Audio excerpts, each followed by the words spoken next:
Thank you, Mr Speaker. To ask the Home Secretary if she will make a statement on the Government's extremism review reported this morning. Minister Jones. Thank you, Mr Speaker. In our manifesto, the Government set out our commitment to redoubling efforts to counter extremism, including online, to stop people being radicalised and drawn towards hateful ideologies. A number of strands of activity have been established to progress this work, which, amongst other things, have led to the appointment of an interim Prevent Commissioner, Lord Anderson, to drive forward improvements, and we've published plans to introduce youth diversion orders to tackle young people at risk of terrorism. Now, Mr Speaker, many documents are produced across government as part of commissioned work, which are not implemented and which do not constitute government policy. This work did not recommend an expansion in the definition of extremism, and there are not and have never been any plans to do so. To be clear, the leaked documents were not current or new government policy. As we have said repeatedly, Islamist extremism, followed by far-right extremism, are the biggest threats that we face. The Home Secretary set out last week our plans to carry out an end-to-end review of prevent thresholds on Islamist extremism because we are concerned that referrals are too low. And ideology, particularly Islamist extremism, followed by far-right extremism, continue to be at the heart of our approach to countering extremism and countering terrorism. But as the horrific Southport attack shows, we also need more action on those drawn towards mixed ideologies and violence-obsessed young people. As the Home Secretary set out in the House last week, there have been a troubling rise in the number of cases involving teenagers drawn into extremism, including Islamist extremism, far-right extremism, mixed and confused ideology, and obsession with violence. This includes a threefold increase in under-18s investigated for involvement in terrorism, and some 162 people were referred to Prevent last year for concerns relating to school massacres. And our Five Eyes counter-terror partners have also warned about growing radicalisation of teenagers and young people. Mr Speaker, we will continue to drive forward work to counter the most significant extremist threats in the weeks and months ahead, as the Home Secretary and the Prime Minister have already set out. Shadow Home Secretary Chris Bill. Thank you, Mr Speaker. Yesterday evening, Policy Exchange put into the public domain the Home Secretary's review into extremism, or at least a version of it. It did contain some deeply concerning proposals that I would like the Minister to directly address.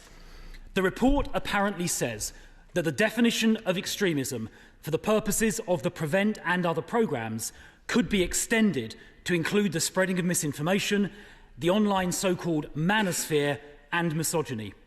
So firstly, does the Minister agree with Prevent reviewer William Shawcross that we need to focus the attention of Prevent and counter-terrorism policing on those with extremist ideologies and not risk diluting attention with these much wider issues? 94% of terrorism-caused deaths since 1999 were caused by Islamist terrorism.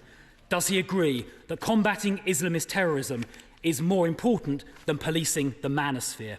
Now, the wider issues referenced, such as violence against women and girls and more general violence obsession, are of course serious, but they are best dealt with by the police, the criminal justice system, social services or mental health services, who of course have the power to section people that pose a risk.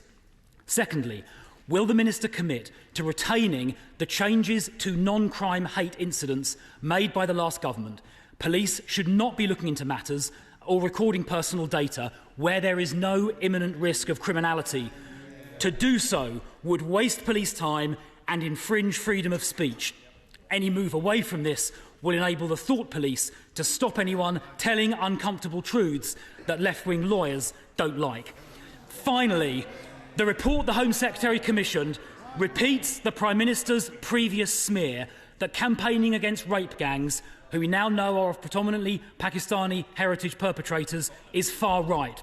And the report also says that commenting on elements of policing policy is extremist and far right. That is nonsense.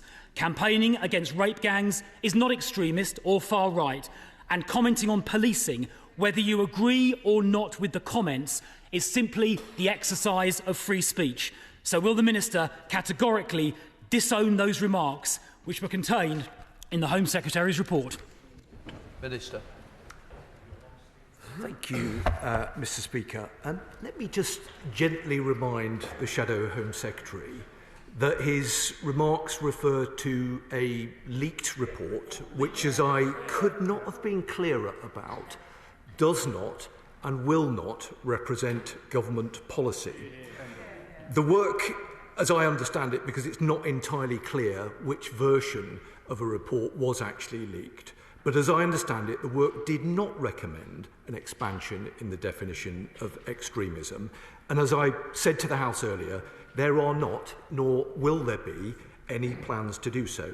Now, the Shadow Home Secretary mentioned William Shawcross, and let me again just gently remind him that this government have implemented all but one of the recommendations in the Shawcross review. The Shadow Home Secretary also asked me about non-hate crime incidents.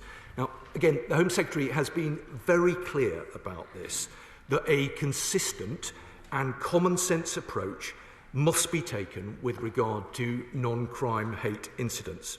The government has also been, again, crystal clear that our top priority for policing is to deliver on the Safer Streets mission to rebuild neighbourhood policing, restore public confidence and make progress on the ambition to halve knife crime and violence against women and girls.